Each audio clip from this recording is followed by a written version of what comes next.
तर ठाकरेंच्या या नाशिक दौऱ्यासंदर्भातले आणखी तपशील आपण जाणून घेणार आहोत। आमचे प्रतिनिधी चेतन सावंत हे सध्या उद्धव ठाकरे जिथे थांबलेले आहेत, जिथे वास्तव्यासाठी आहेत, त्या ठिकाणाहून आपल्याशी जोडले गेलेत। त्यांच्याशी आपण थेट बोलूया। चेतन, उद्धव ठाकरेंचा आजचा दौरा नेमका कसा असेल, काय नेमकं नियोजन आहे आज दिवसभराचं? रिद्धी, खरं तर उद्धव ठाकरे यांची हॉटेल डेमोक्रेसी इथे राज्यव्यापी जे अधिवेशन आहे शिवसेना पक्षाचं, उद्धव ठाकरे गटाच्या यांच्या या अधिवेशनाला सकाळी 10 ते दुपारी 1:30 वाजेपर्यंत हे अधिवेशन चालणार आहे। त्यासाठी राज्यातील प्रमुख पदाधिकारी असतील, आमदार असतील आणि नेते मंडळी असतील, हे या अधिवेशनासाठी उपस्थित राहिले आहे।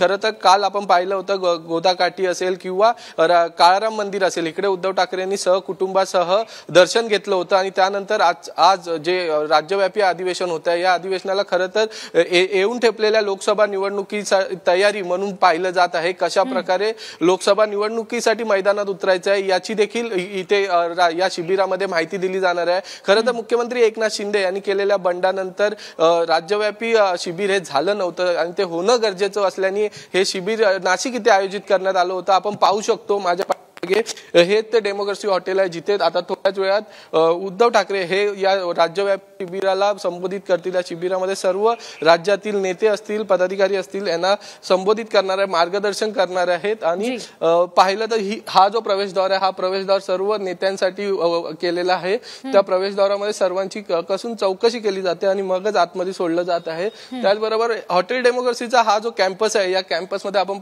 पाहू शकतो प्रभू श्रीरामाची देखील मूर्ती इथे उभारण्यात आलेली आहे। त्याचबरोबर ठिकठिकाणी बॅनर देखील लावण्यात आले आहे राज्यव्यापी अधिवेशनाचे।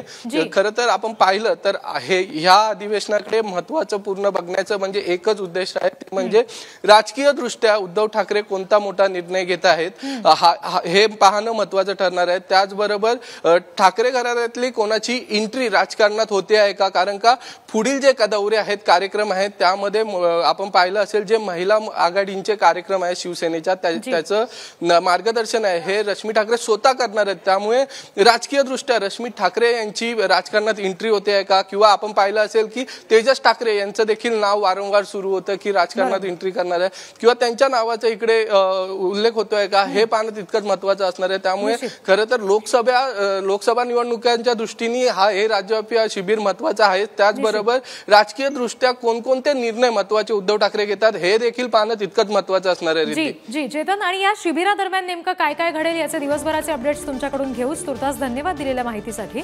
ज्या सभास्थळावर ठाकरे पोहोचणार आहेत हे शिबिर झाल्यानंतर, त्या सभास्थळावर सध्या नेमकं काय घडतंय हे सुद्धा आपण पुढारी न्यूजच्या प्रेक्षकांना सांगूयात। आमचे प्रतिनिधी किरण ताजणे थेट सभास्थळावरून आपल्याशी जोडले गेलेत। किरण, कशा पद्धतीची तयारी आहे सभेची, काय नेमकं वातावरण आहे? रिद्धी, खरं म्हणजे मी ज्या ठिकाणी उभा आहे ते गोल क्लब मैदान म्हणून ओळखलं जातं आणि याच मैदानाला बाळासाहेब ठाकरे यांनी अनंत कान्हेरे मैदान असं नाव देखील दिलं होतं।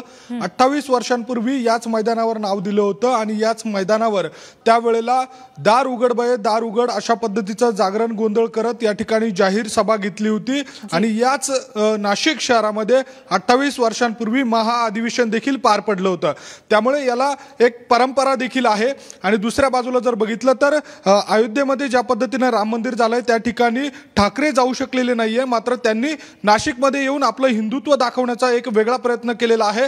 आपण रामाच्या संदर्भात असलेली भूमिका असू देत किंवा स्वातंत्र्यवीर सावरकरांची असलेली भूमिका असू देत, ही कालच्या दिवशी ठासून सांगण्याचा प्रयत्न नाशिकमधनं एक प्रकारे करण्याचा प्रयत्न केलेला आहे। आपण दृश्यांमध्ये ज्या ठिकाणी बघतोय त्या ठिकाणी हे सगळे आलेले जे शिवसैनिक असतील किंवा नागरिक असतील ते उपस्थित राहणार आहे।